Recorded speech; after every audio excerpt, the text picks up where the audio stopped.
Welcome back to Major Antonio's presentation of An Inquiry into the Permanent Causes of the Decline and Fall of Powerful and Wealthy Nations, by William Playfair.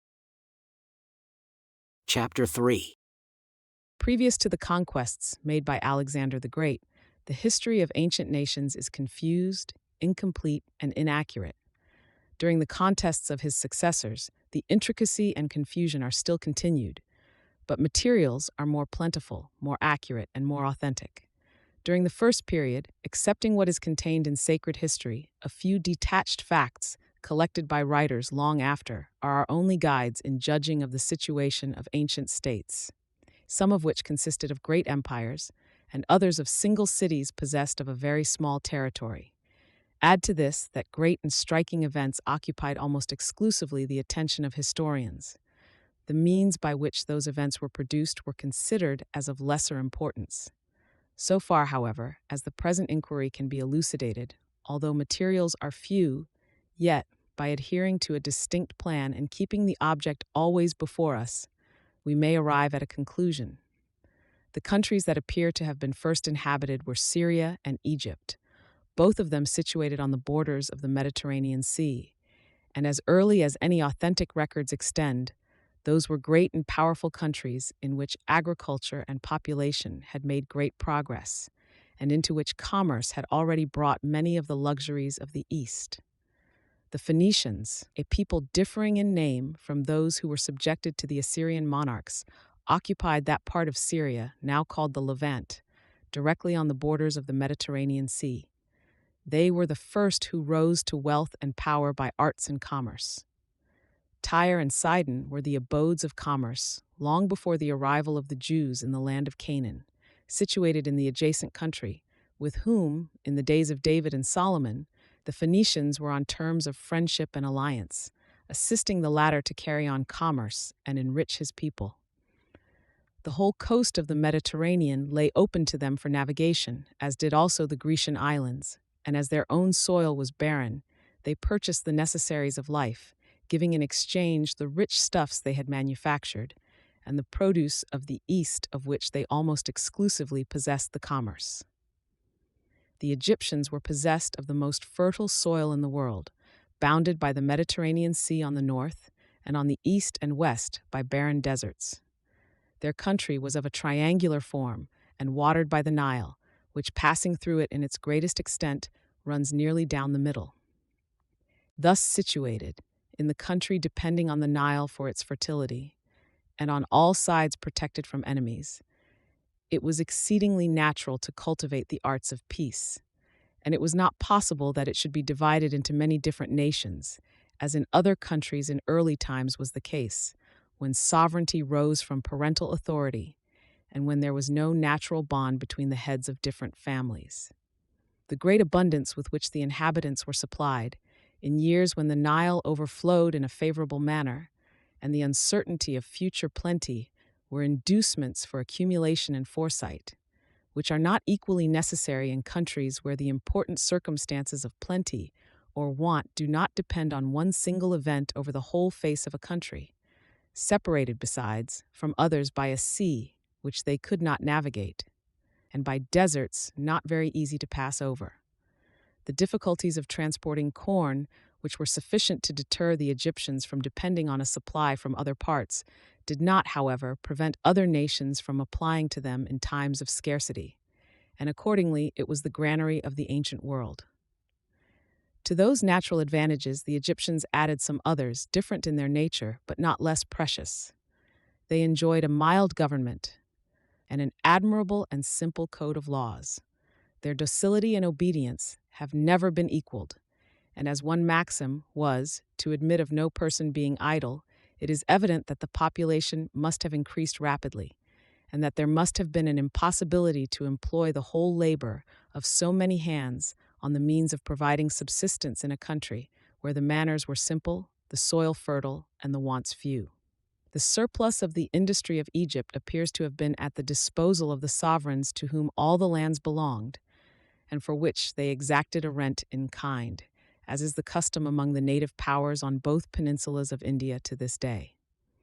By that means they were enabled to produce those stupendous works which have been the admiration and wonder of all succeeding generations and of every nation. The city of Thebes, with the labyrinth, Memphis, the canals, and the pyramids would all be incredible, had not their singular structure preserved those latter efforts of industry from the ravages of time, and left them nearly entire to the present day. The Phoenicians were a colony from that great country, for the Egyptians in general had a dislike to the sea. It is well known, however, that people who live immediately on the coast have a propensity to navigation, and it is probable that those Egyptians who left their own fruitful land to settle on the barren borders of Syria were from the delta of Lower Egypt, which lies on the sea coast and is intersected by a number of branches of the River Nile. It is not surprising that such a colony, following the natural propensity to naval affairs and carrying with it the arts of dyeing and weaving, together with whatever else the Egyptians knew, should become under the influence of necessity and in a favorable situation for arts and commerce, as much celebrated for commercial riches as their mother country had long been for agriculture and the cultivation of the sciences. Tyre, accordingly, is the first example of a city becoming rich and powerful by arts and commerce, and though few details are known, yet those are of a very decided character. The pride of the Tyrians appears to have been the cause of their fall, and that pride was occasioned by the possession of wealth, far beyond that of any other people then in the world. While they were great, they aimed at monopoly, and were partly the cause of the rapid decay of Jerusalem. After the death of Solomon, they founded a colony, well situated for the extension of their own trade, which consisted chiefly in bringing the rich produce of Arabia and India into the Western world. Carthage was placed on the south coast of the Mediterranean to the west of Egypt, so as never to have any direct intercourse with India itself, while it lay extremely well for distributing the merchandise brought by the Tyrians from thence in the interior of Africa, Spain, Sicily, Italy, and the parts that lay distant from the mother city. From the extent of its territory and situation, Tyre could only be wealthy. It never could be powerful, as the great Assyrian monarchy, which lay immediately to the eastward, prevented the possibility of its extension. And as to power at sea, there was at that time no contests on that element. The most, then, that could be expected was that it should have sufficient strength to protect itself, which, being on a small island, very near the shore, was not difficult. If Alexander the Great had not joined it to the land by an earthen mound or mole, Tyre could never have been taken till some other power got the superiority by sea, which could not have been till after the Romans had conquered Carthage. Babylon, which was the center of the Assyrian Empire and communicated with the eastern part of Asia by the river Euphrates and by the Persian Gulf with India, was, as Memphis of Egypt, a capital, but the Assyrians were not protected on all sides like the Egyptians from foreign inroads. They consequently did not cultivate the arts of peace and the sciences so much. On the east were the Medes and Persians, on the north the Scythians and Parthians, but, as the territory was fertile and extensive, under one of the finest climates of the world, the monarchs became rich and luxurious, which was the cause of their subjection, and they were always subdued by people less advanced in luxury than themselves.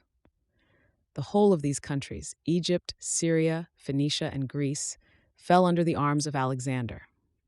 This was the first great and general revolution in that part of the world, from which Carthage alone, of all the ancient seats of wealth and greatness, escaped. The triumph of Alexander was, no doubt, that of a great captain. But, except the destruction of Tyre and the foundation of Alexandria, which changed the principal seat of commerce, there was nothing durable in his conquests. The reigning families were destroyed, and the dynasties altered.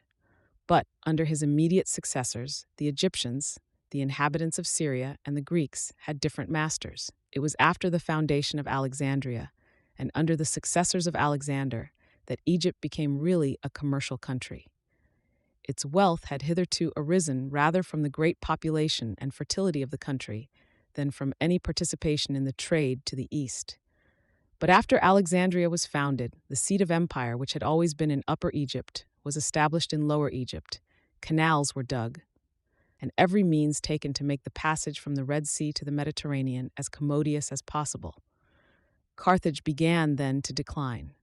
Tyre was no more, and Alexandria was situated on the same side of the Mediterranean Sea, in a much more advantageous position for receiving the productions of the East, and equally advantageous for distributing them.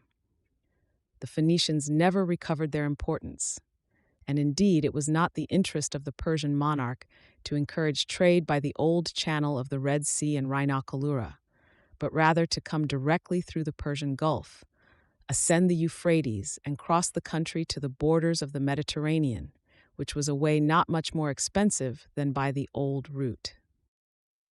As the greater part of the produce imported was to be consumed at the luxurious court of Persia and in the numerous rich cities with which that empire was filled, there is no doubt that the way by the Persian Gulf was by much the least expensive. For even Solomon, king of Jerusalem, long before, though he lived at one extremity of the journey, and had ships for trading by the other channel, had carried on trade by this way, and in order to facilitate it, had laid the foundation of the magnificent city of Palmyra, nearly in the middle between the Mediterranean Sea and the Gulf of Persia. Whilst those revolutions were effecting amongst the ancient nations on the continents of Asia and Africa, the Greeks, who had been the most barbarous of all, became, by degrees, the most refined. Their learning and arts were all founded originally on the Egyptian learning, and though at last they carried them to a higher pitch than their masters, yet Egypt for many centuries was looked up to, even by the Greeks, as they were afterwards for a number of centuries by the Romans and the other nations of the world. The education of the Greeks, very different in some of the states from what it was in others, had, however, the same tendency in all. That tendency was to invigorate the body and instruct and strengthen the mind. While this continued, we see them at first resist the Persians, though in very unequal numbers, and at last the Grecian vigor, discipline, and skill subdue the whole of the then civilized world. After the conquests of Alexander, the wealth and luxury of Asia were introduced into Greece, and indeed the Greeks refined on that luxury. At Athens and the other cities which might be said to give manners to the rest, shows and theatrical representations were after that more attended to than the military art, and cabal, intrigue, and corruption were introduced in the place of that manly, pure, and admirable love of their country, for which, in less wealthy but in better times, they had been so highly distinguished above every other people. This was the situation of things when a nation, less advanced in arts and uncorrupted with the possession of wealth, but which was still considered by the Greeks as barbarous, prepared at once to subdue the whole of them and give a still more striking proof of the triumph which vigor and energy obtain over those who have only wealth, the possession of which, undoubtedly, gives a certain means of defense, though one very unequal to resisting a nation when excited by the desire of sharing its possessions, and yet vigorous and strong, not being unnerved by the enjoyment of ease and luxury. Chapter 4. In the rise and greatness of Rome, there was nothing accidental. All was the effect of the most unremitting perseverance in a plan, at first of petty robbery, which, as it extended, was honored with the title of conquest, and, as it succeeded, has been considered as deserving the appellation of great. It is true that there were talents exercised and methods practiced, which deserve the highest praise and are worthy of imitation.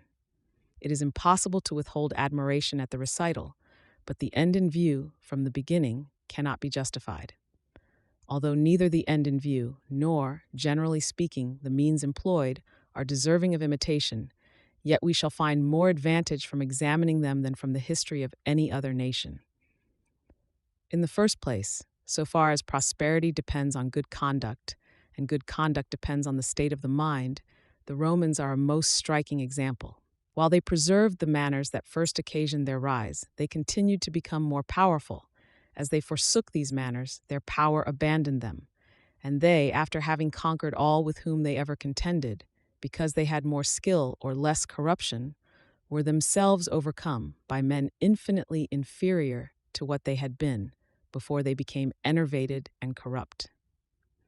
The smallness of the territory which the Romans at first possessed laid them under the necessity of extending it and drawing resources from their neighbors, who, being brave and hardy, could not be easily either robbed or subdued. The Romans began with robbing and finished with subduing them all, but the modes they practiced deserve attention. It is in vain to think that superior bravery or skill would alone have done the business. Those are often triumphant, but occasionally defeated. The Romans owed their gradual aggrandizement to a line of conduct that, whether in good or ill fortune, tended to make them the sovereigns of the world. A line of conduct in which, if it had been in human nature to persevere, they would have preserved the situation to which they had elevated themselves. Along with this decided conduct, which seems to have arisen from something innate in themselves, or to have been occasioned by some circumstance that is not known, the Romans possessed a number of methods, in addition to personal bravery, by which they advanced the end they had in view.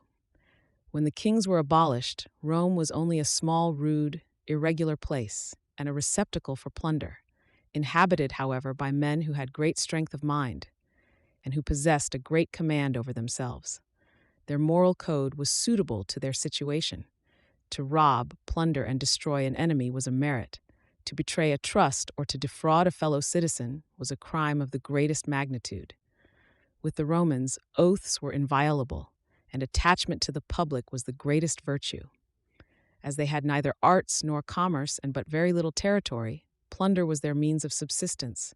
It was to them a regular source of wealth, and it was distributed with perfect impartiality. They were in fact an association. The wealth of the public and of the individual were, to a certain degree, the same.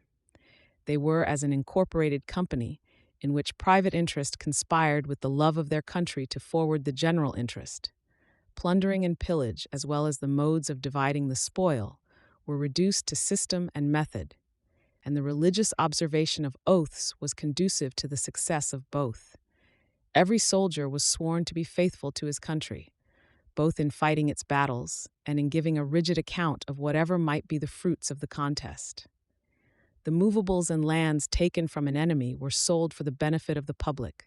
The former went wholly for that purpose, and the latter were divided into two equal portions, one of which, like the movables, went into the general stock, the other was distributed to the poorer citizens, at the price of a small acknowledgment. The consequence of this system was a perpetual state of warfare, in which it was clear that the armies must obtain a superiority over neighbors, who but occasionally employed themselves in acts of hostility. From such a plan of operations it naturally followed that they must either have been subdued altogether, or come off in general with some advantage, otherwise it would have been impossible to proceed. Of this they seem to have been fully sensible, for with them it was a maxim never to conclude peace unless they were victorious, and never to treat with an enemy on their own territory. Acting in this manner, and engaging in wars with different nations, unconnected with each other by treaties of alliance, without any common interest, or even any knowledge of each other's affairs, ignorant, in general, even of what was going on, the Romans had, in most cases, a great advantage over those with whom they had to contend. There were in Italy some very warlike people, and those were nearest to Rome itself. The contest with those was long, obstinate, and repeatedly renewed, but still the system of conquest was followed, and at last prevailed. The consular government was favorable also for perpetual warfare. Those temporary chief magistrates did not enjoy their dignity long enough to become torpid or careless, but were interested in distinguishing themselves by the activity of their conduct while in office, whereas in hereditary power or elective monarchy, the personal feelings of the chief, which must have an influence upon the conduct of a nation, must sometimes, happily for mankind, lead him to seek peace and quietness. Even when the Gauls burned the city, the Romans yielded no advantages in treaty. They abandoned it to its fate, retired to Veii, and renewed the war. In the art of war, the Romans had those advantages which men generally possess in whatever is the natural bent of their genius and their constant occupation. Everything that continual attention, experience, or example could do to increase their success was attended to, and their hardy manner of education and living, with constant exercise, enabled them to practice what other men were unable to perform. They accustomed themselves to heavier armor than any other nation. Their rate of marching was between 4 and 5 miles an hour, for 4 or 5 hours together, loaded with a weight of above 60 pounds. Their weapons for exercising were double the usual weight, and they were inured to running and leaping when completely armed. The success of the Romans in Europe was not sufficiently rapid, nor were the nations they conquered sufficiently rich to bring on that luxury and relaxation of discipline, which were the consequences in those victories obtained in Egypt, Syria, and Greece. Nor were the soldiers the only persons inured to such exercises, for the Roman citizens practiced the same at home, in the Campus Martius. No people educated with less hardiness of body or a less firm attachment to their country could have undergone or would have submitted to the terrible fatigues of a Roman soldier, which were such that even at a very late period of the Republic, they were known to ask as a favor to be conducted to battle, as a relief from the fatigues they were made to undergo in the camp. In addition to this unremitting and very severe discipline, and to the inventions of many weapons, machines, and stratagems unknown to other nations, they had the great wisdom to examine very carefully, if they found an enemy enjoy any advantage, in what that advantage consisted. If it arose from any fault of their own, it was rectified without delay, and if it arose from any new mode of fighting or superior weapons, they adopted methods with such promptitude that the advantage was only once in favor of the enemy. The Asiatic methods of fighting with elephants, though new, never disconcerted them twice. If they knew of any superior art that they could imitate, it was done, and when the advantage arose from natural circumstances, and they could not themselves become masters of the art, they took other methods. Expert slingers from the Balearian Islands and bowmen from Crete were added to their legions, as in modern times field ordnance and riflemen are added to ours. It is impossible not to view with astonishment and admiration such wise conduct in such haughty men, whose simple citizens treated the sovereigns of other nations as equals. But that greatness of mind had a well-founded cause. They knew that the physical powers of men are limited, and that to obtain a victory with the greatest ease possible, it was necessary to join together all the advantages that could be obtained. They knew also that war is altogether a trial of force and a trial of skill, and that neither of the contending parties can act by rule, but must be guided by circumstances and the conduct of the enemy. This conduct of the Romans in war was supported by the laws at home.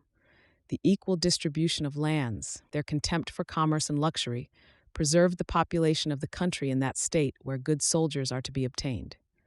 The wealthy, in any state, cannot be numerous. Neither are they hardy to bear the fatigue. Their servants and the idle, the indolent, and unprincipled persons they have about them are totally unfit, and a wretched populace, degraded by want, or inured to ease and plenty, are equally unfit. It has been a favorite opinion among many writers on political economy that artists and workmen are cowardly and unfit for soldiers. But experience does not warrant that conclusion, though it is certain that, according to the manner the Romans carried on war, the bodily fatigue was greater than men bred up promiscuously to trades of different sorts could in general undergo. So long as the Romans had enemies to contend with, from whom they obtained little, the manners and laws, the mode of education, and the government of their country remained pure as at first. Their business, indeed, became more easy, for the terror of their name, their inflexibility, and the superior means they had of bringing their powers into action all served to facilitate their conquests.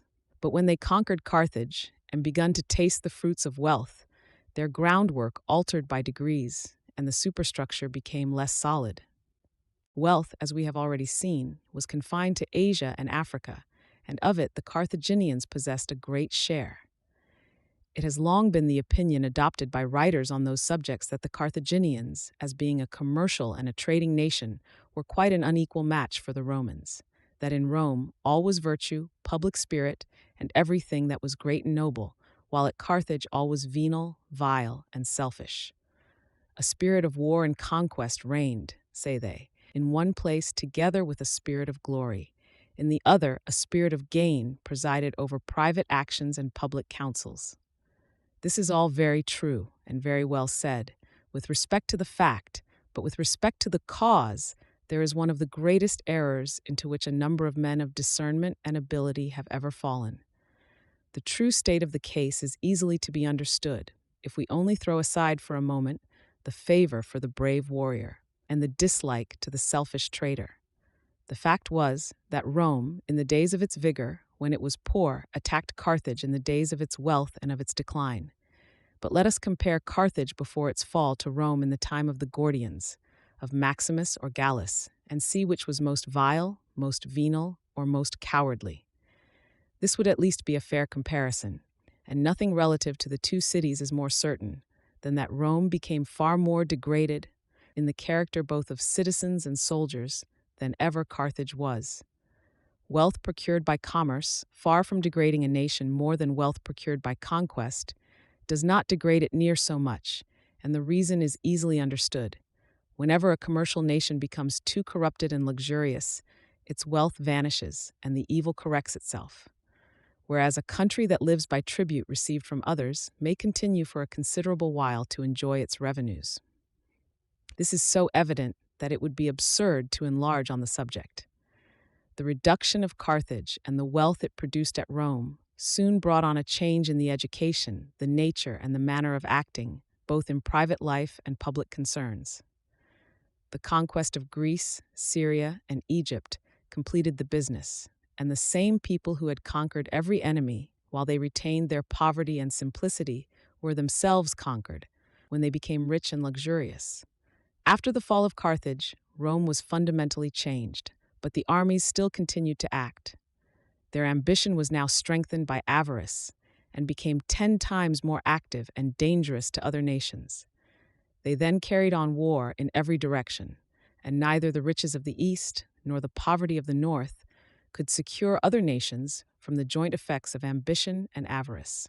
But the Romans did not only get gold and wealth by their conquests, they became corrupted by adopting the manners of the inhabitants of countries that had long been drowned in every voluptuous pleasure.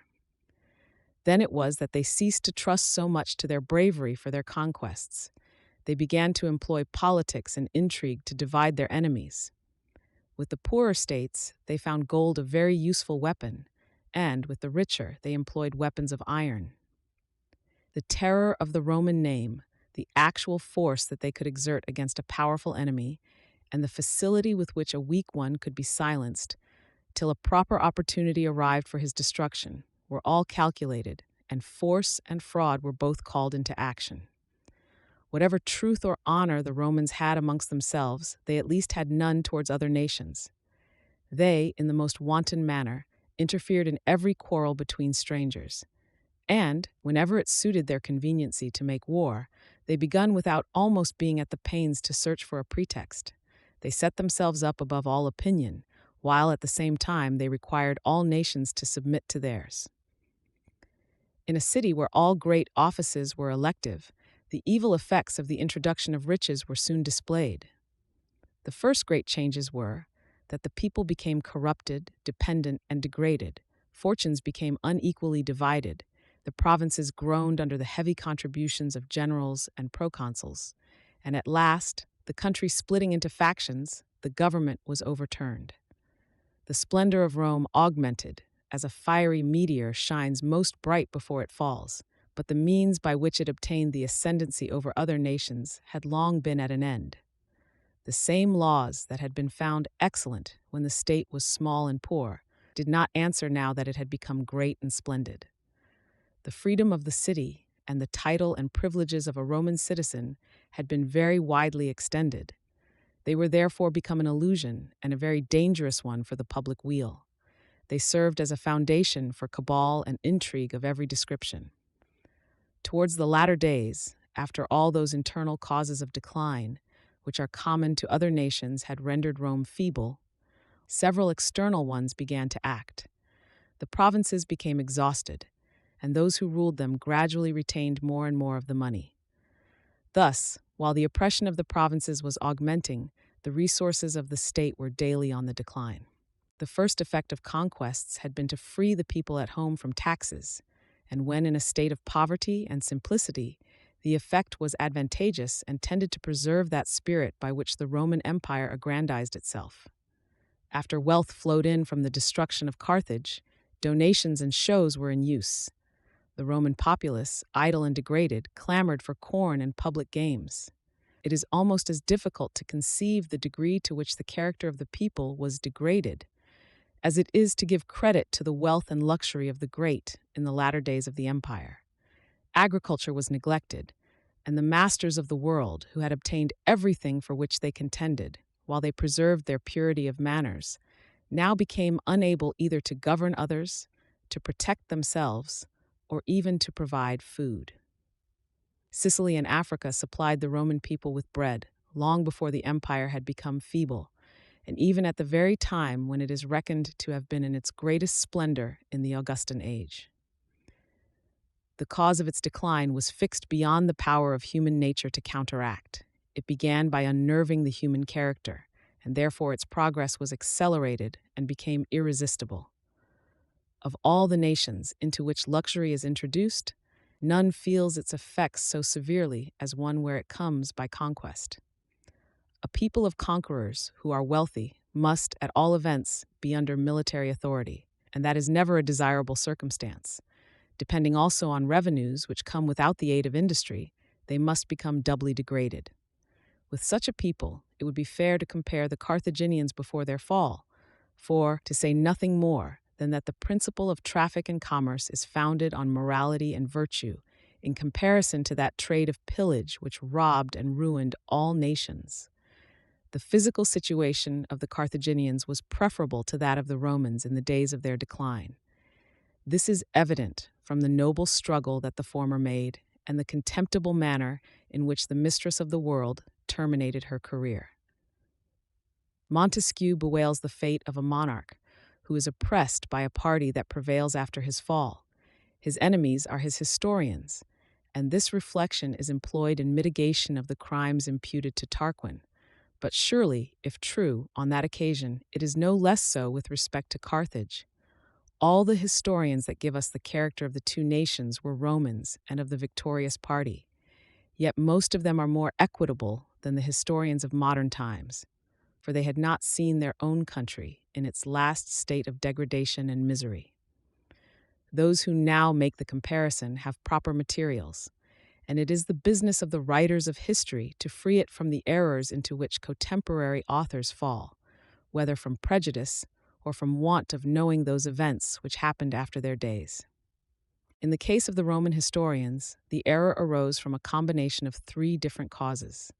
In the first place, they compared Rome in its healthy days and its vigor to Carthage in its decline. They were, next to that, led into an error by not knowing that all countries that have been long rich are liable to the same evils as Carthage.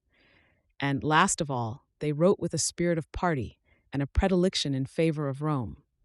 These three causes are certain, and perhaps there was another. It is possible they did not dare to speak the truth if they did know it. It is true that the human mind is not proof against the effect produced by what is splendid and brilliant, and that success in all cases diminishes, and in some does away the reproach naturally attached to criminality. It is also to be admitted that in the Roman character there was a degree of courage and magnanimity that commands admiration, though the end to which it was applied was in itself detestable. Even in individual life, moral principle apart, there is something that diminishes the horror attendant on injustice and rapacity when accompanied with courage and prodigality. It is no less true that the manners of commercial men, though their views are legitimate and their means fair, are prejudicial to them in the opinion of others. Individuals gaining money by commerce may sometimes have the splendor and magnanimity of princes, but nations that depend only on commerce for wealth never can. No nation, while it continues great or wealthy, can rid itself of the characteristic manners that attend the way in which it obtains its wealth and greatness. Merchants owe their wealth to a strict adherence to their interest, and they cannot help showing it. The cruelties of the Spaniards have not excited the detestation they deserved, because they were accompanied with courage and crowned with success. And that nation found means, in the midst of the most horrible of human crimes, to preserve an appearance of greatness and dignity of character. But the Dutch, who have gained wealth like the Carthaginians, and though they were conquerors, never quitted the character of merchants, and they never possessed dignity of character, though they triumphed by virtue, perseverance, and bravery over that very Spain which did preserve her dignity. It is much more difficult to reconcile the character of trading nations with the qualities that are improperly called great than that of any other. A commercial nation naturally will be just, it may be generous, but it never can become extravagant and wasteful. Neither can it be encumbered with the lazy and the idle. For the moment that either of these takes place, commerce flies to another habitation. The purpose of this inquiry being to examine the effects of wealth and its operation in the decline of nations, it appears to be of considerable importance to remove the error in which historians and other writers have so long persevered, relative to the two greatest republics of antiquity, particularly as their example applies the most readily and is the most frequently applied to two rival nations of modern times. Although the parallel is extremely imperfect in almost every particular and in some directly inadmissible, it cannot but be attended with some advantage to set this matter right. It may perhaps tend in some degree to prevent the French from attempting to imitate the Romans when we show them that a state, whether a whole people or a single city, exempted from taxes and living by the tribute of other countries, must, at all events, be dependent on its armies. In short, military government and tributary revenue are inseparable. We see how closely they were connected in ancient Rome. It is fit that its imitators should know at what rate they pay, and in what coin, for those exemptions from taxes occasioned by the burthens imposed upon other nations. In general, we find that all nations are inclined to push to the extreme those means by which they have attained wealth or power. And it will also be found that their ruin is thereby brought on with greater rapidity. Had the Romans stopped the career of conquest at an earlier period, they probably would not have so soon sunk into a state of corruption. It is very probable that if Caesar had never attempted the useless conquest of Britain, he never would have succeeded in conquering the liberties of his own country. The reputation of having conquered an island and the passage of the British Channel made way for the passage of the Rubicon and the Battle of Pharsalia. Conquerors must be paid as well as common soldiers, and though every man may have his price, and money and dignities may be a sufficient reward for the most part, there are some who despise any reward under that of royal power. Caesar was one of those men, and both ancient and modern history show that though perhaps in his abilities he has had no equal, there have been others who have rated theirs at as high a price. The Romans at last became sensible, when too late, that they had pushed the spirit of conquest too far, and, as they had something great in all they did, they had the magnanimity to retract their error. The greatest extent of the Roman Empire being from the north of England to the Gulf of Persia, they consequently abandoned Britain and those conquests in Asia which were the most difficult to keep. The river Euphrates became the boundary, the Emperor Adrian having, in a voluntary manner, given up all the country to the north of that river, situated on its left bank. The decline of the empire might have been as regular as the rise of the republic, had it not been for the different characters of the emperors, some of whom did honor to human nature from their possessing almost every virtue, while others were such monsters that their crimes excite the highest degree of horror and indignation, and are almost beyond credibility. It is but justice to the Romans to observe that though they robbed and conquered, yet their policy was to instruct, improve, and civilize those whom they had robbed and conquered, wherever they stood in want of it. They aimed, in every case, at making the most of the circumstances in which they were placed, and they very truly conceived that it was more profitable and advantageous to rule over a civilized than a rude people. After the great influx of wealth had corrupted Rome, its public expenses increased at an enormous rate, till at last that portion of the tribute exacted from the provinces which it pleased the armies and the generals to remit to Rome became unequal to the expenditure.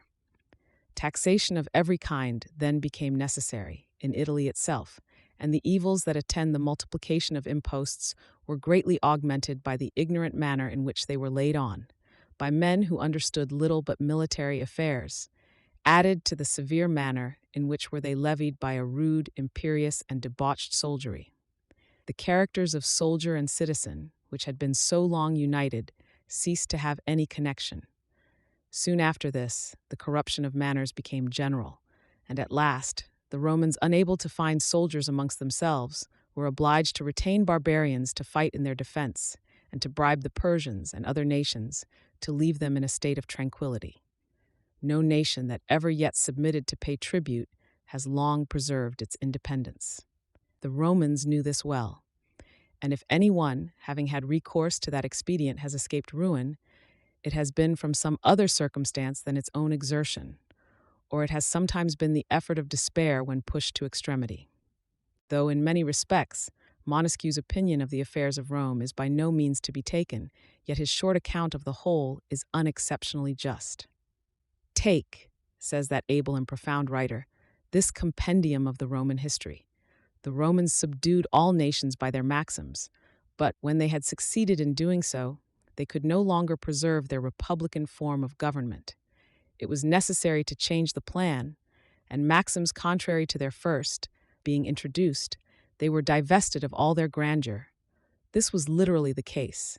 But then it is clear that this compendium only includes the secondary causes and their effects, for the perseverance in maxims till they had obtained their end, and then changing them, which was not an act of the will, must have been occasioned by some cause inherent in their situation, which had gradually changed.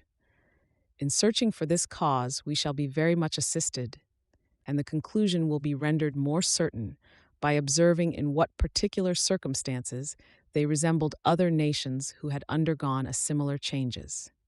In doing this, we find the inquiry wonderfully abridged indeed, and the conclusion reduced nearly to a mathematical certainty, by observing that the change of maxims, that is to say, the change in ways of thinking whenever it has taken place, has followed soon after the introduction of wealth and refinement, which change manners, and consequently maxims. Wealth, acquired by conquest, was incompatible with that austere virtue and independent principle which form the basis of republican prosperity. As all public employments were obtained by the favor of the people, and as all wealth and power were obtained by the channels of public employment, bribery and corruption, which cannot take place in a poor republic, became very common in this wealthy one, so that this republican government, so constituted, lost all those advantages it possessed while it was poor. Had the murderers of Julius Caesar either understood the real corruption of the Commonwealth or foreseen that a new master would rise up, they would never have destroyed that admirable man. Had Rome not been ready to receive a master, Julius Caesar, with all his ambition, would never have grasped at the crown. In nations that obtain wealth by commerce, manufactures, or any other means than by conquests, the corruption of the state is not naturally so great. The wealth originates in the people, and not in the state, and besides that they are more difficult to purchase, there is less means of doing so, and less inducement. Neither can they, being the sources of wealth themselves, become so idle and corrupted. In the ancient nations that fell one after another, we have seen the young and vigorous subdue the more wealthy and luxurious, or we have seen superior art and skill get the better of valor and ignorance. But, in the fall of the Roman Empire, the art and skill were all on the side of those who fell, and the vigor of those who conquered was not so powerful an agent as the very low and degraded state into which the masters of the world had themselves fallen. It is by no means consistent with the plan of this work, nor is it any way necessary for the inquiry to enter into the particular details of the degraded and miserable state to which the Romans were reduced, insomuch that those who emigrated previously to its fall and settled amongst barbarous nations found themselves more happy than they had been, being freed from taxation and a variety of oppressions. Though the Roman people are, of all others, those whose rise and fall are the most distinctly known, yet, in some circumstances, their case does not apply to nations in general. Had they cultivated commerce and the arts with the same success that they pursued conquest, they must have become wealthy at a much earlier period, and they would not have found themselves in possession of an almost boundless empire, composed of different nations, subdued by force and requiring force to be preserved. The decline of nations who become rich by means of industry may be natural, but the fall of a nation, owing its greatness to the subjugation of others, must be necessary. Human affairs are too complicated and varied to admit of perfect equality, and the relative situations of mankind are always changing. Yet, in some instances, perhaps changes might be obviated or protracted by timely preventives. But there is no possibility of keeping them long in so unnatural a situation as that of a nation of wealthy and idle people, ruling over and keeping in subjection others who are more hardy, poorer, and more virtuous than themselves. Before the Western Empire fell, the following causes of its weakness were arrived at a great height. Manners were corrupted to the highest degree. There was neither public nor private virtue. Intrigue, cabal, and money did everything. Property was all in the hands of a few. The great mass of the people were wretchedly poor, mutinous, and idle. Italy was unable to supply its inhabitants with food. The lands were in the possession of men who, by rapacity in the provinces, had acquired large incomes, and to whom cultivation was no object. The country was either laid out in pleasure grounds or neglected. The revenues of the state were wasted on the soldiers, in shows to keep the people occupied, and on the purchase of corn brought to Rome from a distance. The load of taxes was so great that the Roman citizens envied the barbarians, and thought they could not be worse than they were, should they fall under a foreign yoke. All attachment to their country was gone, and every motive to public spirit had entirely ceased to operate. The old noble families, who alone preserved a sense of their ancient dignity, were neglected in times of quiet and persecuted in times of trouble. They still preserved an attachment to their country, but they had neither wealth and power nor authority. The vile populace, having lost every species of military valor, were unable to recruit the armies. The defense against the provinces which rebelled was in the hands of foreign mercenaries, and Rome paid tribute to obtain peace from some of those she had insulted in the hour of her prosperity and insolence. Gold corrupted all the courts of justice. There were no laws for the rich, who committed crimes with impunity, while the poor did the same through want, wretchedness, and despair. In this miserable state of things, the poor, for the sake of protection, became a sort of partisans or retainers of the rich, whom they were ready to serve on all occasions, so that, except in a few forms, there was no trace left of the institutions that had raised the Romans above all other nations. This concludes today's reading of An Inquiry into the Permanent Causes of the Decline and Fall of Powerful and Wealthy Nations, by William Playfair. Join us also the day after tomorrow for the subsequent part. Subscribe to Major Intonio's channel. Thank you for listening, and so long.